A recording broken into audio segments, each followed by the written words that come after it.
భాగం అయిపోయింది.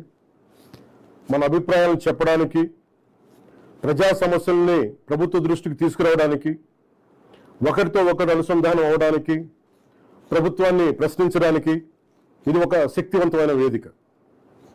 కానీ మనం గుర్తుంచుకోవాల్సిన ఒక ముఖ్యమైన విషయం ఉంది. ఫ్రీడమ్ ఆఫ్ స్పీచ్ అనేది పూర్తిగా అపరిమితమైన హక్కు కాదు. దానికి కొన్ని పరిమితులు ఉన్నాయి. ఒకరి హక్కులను మరొకరు ఉల్లంఘించే స్థాయికి వెళ్ళినప్పుడు, ఐ రిపీట్, ఒకరి హక్కులను మరొకరు ఉల్లంఘించే స్థాయికి వెళ్ళినప్పుడు చట్టపరమైన పరిణామాలు తప్పవు. భారత రాజ్యాంగంలోని ఆర్టికల్ 19 క్లాస్ 2 ప్రకారం దేశ సమగ్రత, జాతీయ భద్రత, ప్రజాశాంతి, మర్యాద, నైతిక విలువలు, పరువు నష్టం, నేరాలకు ప్రేరేపించడం వంటి అంశాల్లో రీజనబుల్ రిస్ట్రిక్షన్స్ ఉన్నాయి. సింపుల్గా చెప్పాలి అంటే ఫ్రీడమ్ ఆఫ్ స్పీచ్ అంటే ఫ్రీడమ్ టు అబ్యూస్ కాదు. Again I repeat, freedom of speech does not mean freedom to abuse. ప్రభుత్వాన్ని విమర్శించే హక్కు మీకుంది, మమ్మల్ని ప్రశ్నించే హక్కు మీకుంది, మా నిర్ణయాలతో విభేదించే హక్కు మీకుంది. అదే ప్రజాస్వామ్యం, దాన్ని మేము స్వాగతిస్తాం.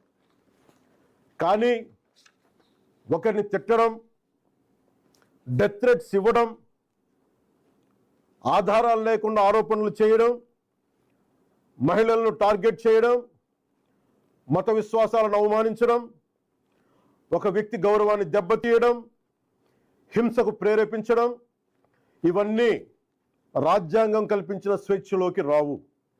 ఇవి చట్టపరంగా నేరాలు. గత కొన్నేళ్లుగా సోషల్ మీడియా దుర్వినియోగం ఆందోళన కలిగించే స్థాయికి చేరుకుంది. చాలామంది ఫేక్ అకౌంట్స్ వెనక దాక్కొని అసభ్య పదజాలం ఉపయోగించడం, వ్యక్తిగత దూషణలు చేయడం, పరువు తీసే ప్రయత్నాలు చేయడం, ఆధారాలు లేని ఆరోపణలు చేయడం, fake propaganda, mark photos, death threats, organised harassment వంటి చర్యలకి పాల్పడుతూ ఉన్నారు. మహిళల్ని ముఖ్యంగా అత్యంత అసభ్యంగా టార్గెట్ చేస్తూ ఉన్నారు. చివరికి దేవుళ్ళని, దేవతల్ని కూడా వదలట్లేదు. దేవుళ్ళని, దేవతలపై కూడా ఉద్దేశపూర్వకంగా అవమానకర వ్యాఖ్యలు చేస్తున్నారు. ఇవన్నీ కూడా ఫ్రీడమ్ ఆఫ్ ఎక్స్ప్రెషన్ కింద రావు. ఇది హెల్దీ క్రిటిసిజం కాదు. ఇది ప్రజాస్వామ్యం కానే కాదు. ఈ సందర్భంగా ఒక విషయం చాలా స్పష్టంగా చెప్పాలనుకుంటున్నాం. Constructive criticism, fair comment, satire ఇవన్నీ ప్రజాస్వామ్యంలో భాగమే.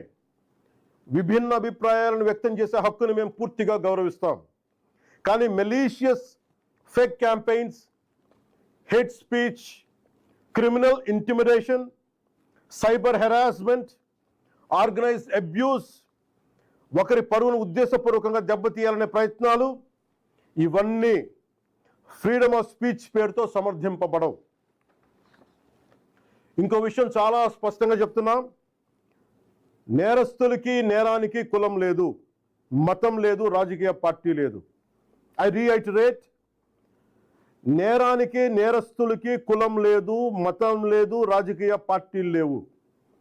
తప్పు చేసిన తర్వాత కులం, మతం, ప్రాంతం లేదా రాజకీయ వెనకాలు దాక్కోవాలని ఎవరు ప్రయత్నించకండి. చట్టం ముందు ప్రతి పౌరుడు సమానమే.